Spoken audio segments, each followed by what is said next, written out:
Okay, let's get to another important topic. This is about Joe Biden's approval rating. So this one really caught my eye because it showed to me how much trouble he's in. Let's go ahead and put this up there on the screen. So we have this poll, Economist YouGov. You might say, wait, what are you talking about, Saagar? Biden's job approval rating is 47% and his disapproval rating is 46. Yeah, but go ahead and take a look at that sample number. And this is what I really wanted to point to. That sample is a D plus 14. So that means that Joe Biden's approval disapproval is essentially tied in a poll, which is weighted 14 points high for Democrats. Now, as Varad Mehta, he's a polling guy who I trust, pointed out, Biden on his luckiest day in the midterms would have a D plus for electorate, meaning that this is 10 points oversampled and he is still barely holding on to his approval. So look, what does that tell you? What it tells to me, Biden is in deep, deep trouble on his approval rating. Everything that we have seen in the last couple of weeks says a couple of things. His big lead, Marshall, was COVID. He wasn't just leading, it was like 2-1. It was like 65%. Now, 50. As Krystal says, a lot of this is out of his control with Delta, but some of it isn't. Fauci, Walensky, the lockdowns, school masking, declaring war on Florida, all of that actually isn't his control. And personally, I think that's probably the biggest mistake of his entire presidency so far. And yeah, that includes Afghanistan, especially pushing kind of the lockdown regime. And if you start to look at the polls, and look, these are Republican weighted. I'm telling you with everything I can to please take this with a grain of salt, but also it does mean something. It doesn't mean everything. Check this out from Rasmussen. Put it up there on the screen. 60% of voters that they polled agree that Biden deserves to be impeached. Now look, they didn't point to Afghanistan or anything in particular, but the reason why I think it's important is what I discovered about impeachment during the Trump era is it wasn't, when they would poll it, it wasn't actually about the merits. They were just like, yeah, I don't like Trump. So when I look at that, I see 60% on this end, and then I see a barely tied in a very, very heavy Democratic poll.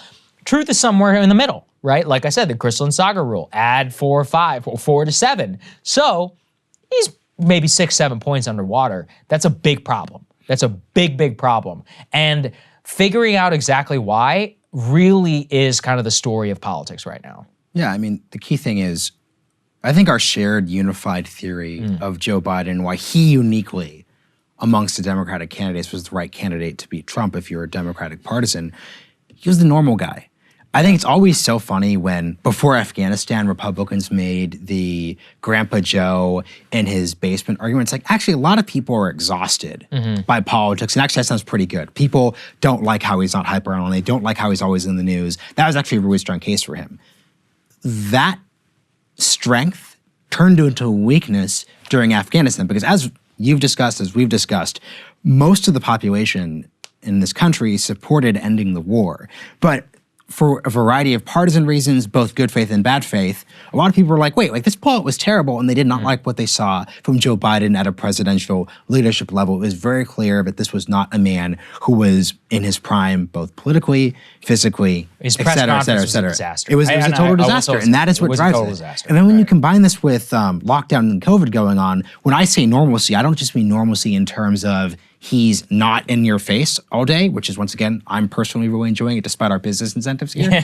At the same time, though, normalcy also means, hey, like, it's hot girl summer and we're back and COVID isn't a problem anymore. And for a variety of reasons, that didn't happen. So you're seeing this perfect intersection of these two issues that were primed to hurt his two biggest strengths. And then if you don't have that, he's just a Democratic partisan. So of course it's 50-50. Yeah, I made a lot of big predictions before Biden was inaugurated. And I said I thought he'd have a 70% approval rating. But that was predicated on two things. Number one, the economy would continue to do well. And number two, that COVID would be over. I was like, all he's got to do is get people vaccinated.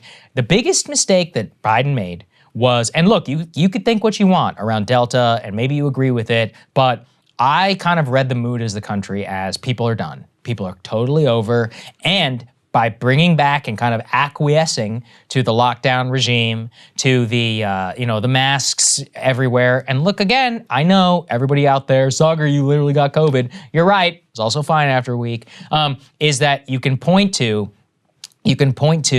all of this and say that the existence of the feeling of this is not going away anytime soon, whether you blame Biden or not, that's still gonna lead to your pessimistic view of the country. What I thought that he would go betting on and moving forward was the ability to make sure that to project guys, it's over, we're moving on, I sent everybody these checks, let's move forward. But they decided that Delta wasn't just a new variant, but kind of a new round 2 of COVID. By doing that, I think they spelled their political doom, because I do really believe that Trump, and the only reason that he was so competitive is that there was an actual huge silent majority of people who said, I just don't think COVID is that big of a deal, and I don't want to deal with this stuff anymore. And a lot of that is going to come back to bite him right now. This is probably the most disagree we get on this episode, because I'm of really mixed feelings about this. It's hard for me to look at what happened with Biden and impeachment in Afghanistan next week and assume a lot of his critics are in good faith. So to your point, to your point, when you're talking about how, what he could have done was just say it's over, this and that. I'm sorry, but I entirely see the entire right-wing part of the media and political ecosystem instantly pivoting to aggressive COVID measures. The second that he would have done what you're describing. I'm not trying to explain for Joe Biden. I'm just trying to I'm trying to understand the dilemma we're in as a country through this lens, which is that the second he would have said that, taking the path you described, I think you would have seen a whole set of people, frankly, like in the South saying, oh, under Trump, this was getting under control. And now Joe Biden, it's crazy. Where's Joe Biden? Why is Joe Biden in his basement? Why is Joe Biden saying it's over? I think if Joe Biden had said what you effectively just said he would have said, he would have gotten absolutely wrecked. Because once again, the problem here, and there's no way to get around this, so I'm not pretending we could just push this away like Deus Ex Machina style, is that this is a policy problem, aka how do you handle COVID that's infected by politics? You're talking about why is China normal right now? I did a lot of dunking on their system. A benefit of it is that they're just no, we're just gonna end COVID. Yeah, they're lockdowns are in effect until they're not, and that's it. And then we're done. Yeah, they can just do that. So Biden, and this is so frustrating because I know we can't just wish politics away, but it just seems like, once again, it seems as if COVID really failed Donald Trump, and I think there's a decent chance that COVID fails Joe Biden. This is a toxic issue that there's no win on. I think Biden is screwed, and I really think COVID is the #1 reason. And the other problem, too, is that on the economic optimism that we saw, I made this joke because I stole it from Twitter, which is that it turns out the Roaring 20s were just 3 weeks in June. And actually, it was a glorious 3 weeks. It was a great 3 weeks, Super great. I remember already the EU apparently is shutting down, so I'm glad I got in while I could. But what you can see is that feeling, that is what he would have rode to at least a chance in the midterms. Now I think that he will probably get hammered bigger than they did with the Tea Party back in 2010. Let's go ahead and put this Politico one, just because I want to show you, we're not cherry picking here. It's almost every single poll that we look at. Biden underwater there, 47 approval, 49 disapproval. Again, add in some more Republicans, and I definitely think the disapproval number is higher. And then finally, really get to the aggregates. As we would always say in the election, look at the aggregates. Look at what happened here. Let's put this Real Clear Politics graph up there on the screen. Check out that crossing, that red crossing, just in the last 2 weeks. You are just going to continue to see that go up. Already the economy is completely stalling whenever it comes, because of COVID, uncertainty, Delta, and all of that.